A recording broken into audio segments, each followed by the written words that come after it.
नमस्कार, आप देख रहे हैं न्यूज़ 24। मैं हूं आप सभी के साथ विपनेश माथुर और ब्रेकिंग विद एजेंडा में आप सभी का स्वागत है। 2024 का एजेंडा सेट, कौन किसे करेगा चेकमेट। जी हां, ब्रेकिंग विद एजेंडा में आज चर्चा 2024 के लिए विपक्षी तैयारी और रणनीतियों की हम करने वाले हैं। चर्चा अखिलेश की उत्तर प्रदेश में हुंकार की हम जरूर करेंगे। चर्चा अरविंद केजरीवाल के दिल्ली से वार की भी होगी। चर्चा बिहार से नीतीश कुमार की दिल्ली तैयारी की हम लगातार कर रहे हैं और चर्चा फ्री रेवड़ी और पिछड़ों जैसे मुद्दों पर बीजेपी को घेरने की और सबसे अहम चर्चा मोदी के कद और मोदी सरकार की विकास रथ को चुनौती देने की विपक्षी रणनीति की हम करेंगे। चर्चा इसीलिए अहम है क्योंकि कल अरविंद केजरीवाल ने दिल्ली से एक बार फिर हुंकार भरी और बीजेपी को सीधे सीधे निशाने पर ले लिया और अपने कार्यकर्ताओं से कह दिया कि जेल जाने के लिए तैयार रहो, ऑपरेशन लोटस को सफल मत होने दो, जिसका बीजेपी ने भी जवाब दिया और आम आदमी पार्टी के सारे भ्रष्ट मंत्रियों के नाम और काम गिना दिए। यह भी कहा कि जेल जाने वाले भ्रष्ट लोगों के लिए केजरीवाल भारत रत्न मांग रहे हैं, वो कैसे दे दिया जा सकता है। इन सबके बीच आज राजस्थान, बंगाल और उत्तर प्रदेश में विधानसभा सत्र शुरू हो रहे हैं और राजस्थान, बंगाल में बीजेपी सरकार को घेर रही है तो उत्तर प्रदेश में योगी सरकार के खिलाफ अखिलेश यादव ने मोर्चा खोल दिया है।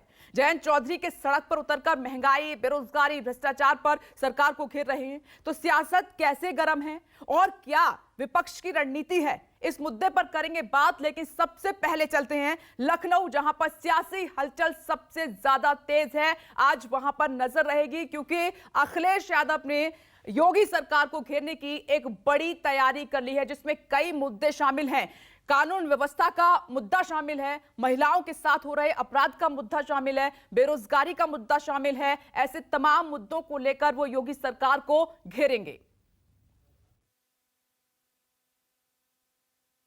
हमारे देश में मुफ्त की रेवड़ी बांटकर वोट बटोरने का कल्चर लाने की भरसक कोशिश हो रही है।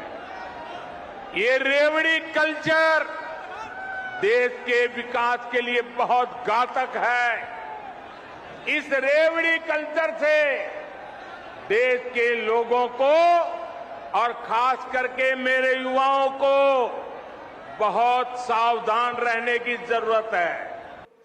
कम से कम 7 से 8 हजार करोड़ रुपए इन्होंने एमएलए खरीदने में खर्च कर दिए। 7 से 8 हजार करोड़ कहां से आया इतना पैसा। कहते हैं भ्रष्टाचार हम कर रहे हैं। अरे भ्रष्टाचार तो तुम कर रहे हो, तुम लूट रहे हो जनता को। सारी देश को लूट लिया, लूट लूट के एमएलए खरीदते हो, खुलेआम खरीद रहे हो और फिर भी तुम्हारी हिम्मत हो जाती है लाल किले पे खड़े होके कहने की कि मैं भ्रष्टाचार से लड़ रहा हूं। पूरे देश में एमएलए खरीदते फिर रहे हो, करोड़ों रुपए में एमएलए खरीदते फिर रहे हो और तुम्हारी हिम्मत हो गई कहने में भ्रष्टाचार से लड़ रहा हूं। अगर सरकार का मौका मिलेगा अगली बार में इन लोगों की जगह पर, हम लोग जो चाह रहे हैं कि ज्यादा से ज्यादा लोग एकजुट होकर के अगर लगेंगे सरकार बनाएगी, तो जो सरकार बनेगी निश्चित रूप से पिछड़े राज्यों को विशेष राज्य का दर्जा क्यों नहीं देगी। हम सिर्फ बिहार की बात नहीं कर रहे हैं, कुछ अन्य पिछड़े राज्यों की भी बात कर रहे हैं जिनको मिलना चाहिए, जहां की मांग है होना चाहिए। I mean, frankly, this battle has been going on for a couple thousand years now between two different visions. So I don't think it's, this battle will continue. There are two different visions of India. There have always been two different visions of India. One vision which is rigid, controlling, and another vision which is plural, open-minded. And I think this battle will continue. We are playing our role in this. There is going to be a change at the national level. None can stop it. None can stop it. बातें बहुत होते हैं, ऐसी बात नहीं है, लेकिन भारत बदलेगा। भारत को बदलना चाहिए, परिवर्तित होना चाहिए, संभावित रूप का परिणाम लेना चाहिए। इन बयानों का हम विश्लेषण करेंगे। नमस्कार, मैं हूं मानक गुप्ता।